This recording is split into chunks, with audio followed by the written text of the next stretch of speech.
ஒரு பிரபலமான தேசிய வங்கியில் பிரபலமாக கொள்ளை நடந்து கொண்டிருந்தது. துப்பாக்கி ஏந்திய கொள்ளையர்கள் அனைவரும் மிரட்டிக் கொண்டிருந்தார்கள். இந்த பணம் அரசுக்கு சொந்தமானது, ஆனால் உங்கள் உயிரோ உங்களுக்கு சொந்தமானது. நினைவில் வைத்துக் கொள்ளுங்கள், யாரும் எதிர்க்காதீர்கள், அப்படியே அசையாமல் படுத்து விடுங்கள்.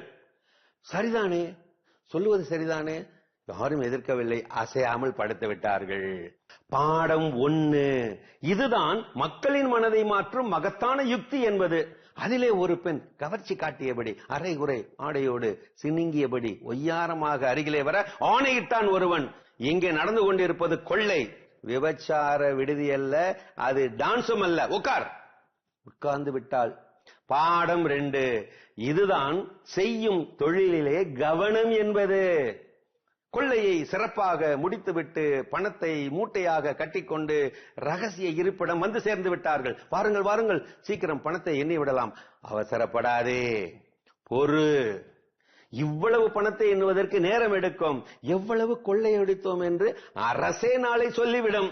பாடம் 3, இதுதான் படிப்பை விட அனுபவம் மேலானது என்பது. இதற்கிடையிலே வங்கி மேலாளர் காவல்துறைக்கு புகார் அளித்த போது அதிகாரி சொன்னார், பொறு, கொள்ளை போனது 20 கோடி, நீ 50 கோடி என்று சொல்லிவிடு. கஜானாவை அரசு வந்து நிரப்பிவிடும். நிரப்பும் போது அந்த 30 கோடியை நான் பிரித்துக் கொள்ளலாம். பாடம் 4, இதுதான் காற்றுள்ள போதே தூற்றிக்கொள் என்பது.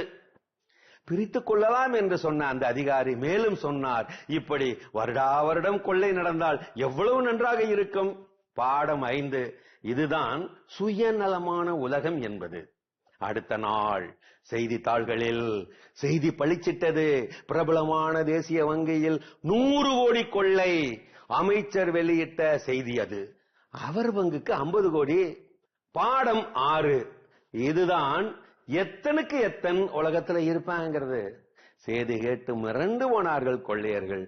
பணம் என்னும் எந்திரம் வாங்கி வந்து எந்திரத்தனமாய் எண்ணி பார்த்தார்கள். எவ்வளவு எண்ணியும் அது 16 கோடியை தாண்டவில்லை. எரிச்சல் ஆனார்கள். நாம எவ்வளவு சிரமப்பட்டு உயிரை பணையம் வச்சு கொள்ளையடிச்சோம், 16 கோடியை கூட நம்ம தாண்டல. ஆனா இந்த அதிகாரிகளும் அமைச்சரும் எந்த ரிஸ்க் இல்லாம 30 கோடி 50 கோடின்னு சம்பாதிச்சுட்டாங்களே.